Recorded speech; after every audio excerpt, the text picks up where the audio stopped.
Now the weather's getting nice. April can still be a tricky month for deciding whether to sow seeds or not.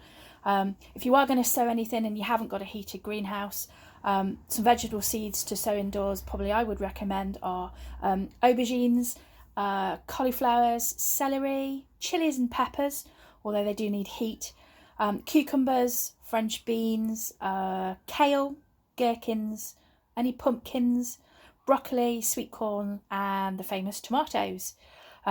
Sowing them under glass or a warm windowsill or an unheated greenhouse will do. You don't need to spend a fortune. These seeds I've got in front of me here were either from a monthly magazine subscription. Some of these are from the hardware shop Wilko's, and then I recently bought some from the Co-op, which were 25p a pack. So I'm going to get sowing some of these this afternoon. This afternoon I'm going to be planting aubergine and sweet corn, both of which need a really sunny spot on the windowsill or a heated propagator, which is what I've got.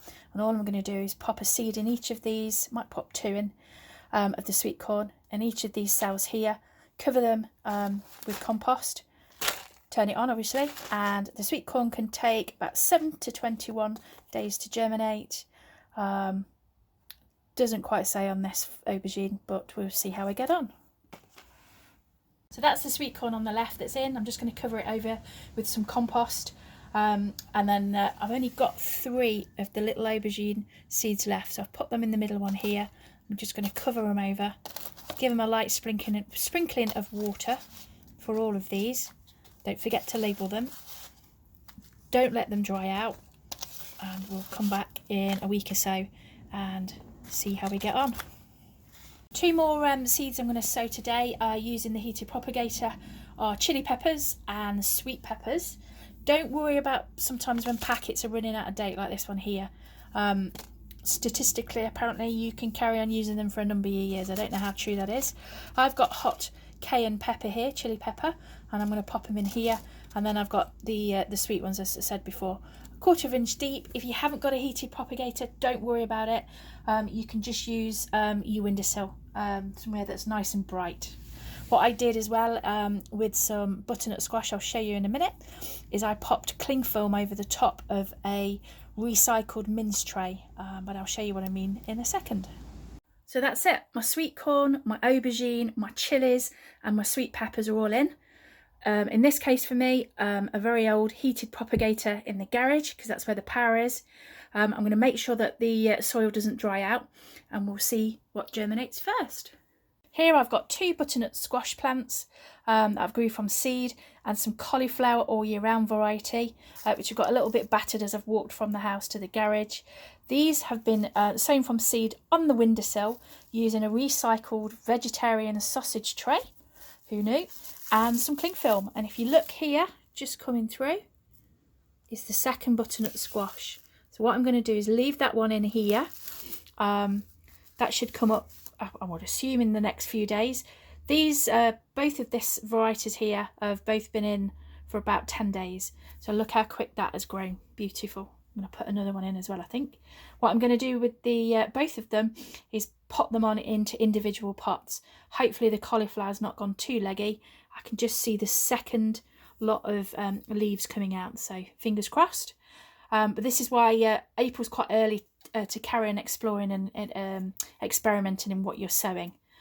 So it's not too late, fingers crossed. Cauliflower don't particularly like to be massively hot anyway, so I might just sow some more seeds in the greenhouse. These cauliflowers I've grown from seed on the windowsill using cling film in a recycled tray. I'm going to pot on into individual pots now, and I've just brought them out to the unheated greenhouse.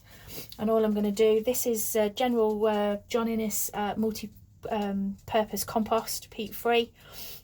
You can use cutting the compost or whatever you've got, it depends on your budget. So I'm going to get these all potted on and see how we go.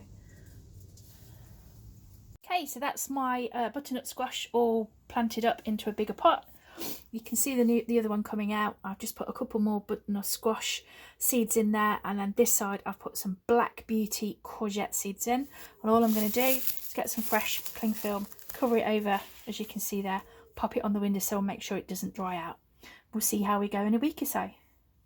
Okay, this time of year, spring, beetroot is a really easy crop you can harvest yourself. You sow directly into the ground and it's really easy to grow. You need to protect the young seedlings from young birds. So I've got a plastic cloche that I bought from a hardware shop for under a tenner last year. And I did actually use that last year, and that was really, really helpful in terms of the crop not being eaten. I'm going to use the Boltardi variety in the middle and get them in about 2.5 centimetres deep. And if I'm going to do any rows, I'm going to make sure there's 12 inches apart. But I'm also going to do the Detroit 6 Rubidicus, if that's how you say it, on the right, on the film. This is a variety that grows quicker than the Boltardi, and I believe I grew that without the cloche last year, but we're going to get them in and see how we go. So I prepared the drill, 2.5 centimetres deep. I've given it a good water in, and now all I'm going to do is lightly sprinkle these into the drill, as you can see, and then cover them over.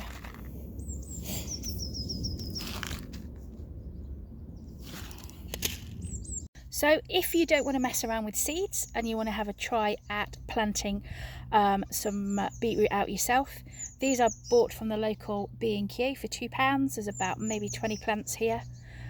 These are Detroit 2 Crimson Globe. And because I've run out of the Detroit 6, I'm just going to carry on down this drill, planting them out here, and then give them a good water, and then they're going to go under the cloche again to protect from birds. See how we go. So if you're looking for a bit of colour in your allotment, Dahlia seems to be a popular choice, certainly at this allotment here. I got these from Tesco's and B&Q, in the sale at B&Q I think they were, and you can see these are already sprouting, so I'm going to get these in today. They like it quite shallow, 30 centimetres apart, never grown them before, so we're going to give these a go. So today I'm going to be putting in my second early potatoes. I've got the Kestrel variety, which are these ones here. You can see they've been chitting, and they've got some lovely little tubes sprouting, which is what you want. And I've also got here Nadine. So I'm going to get these in 12 to 15 inches apart. Make sure you label them up as well.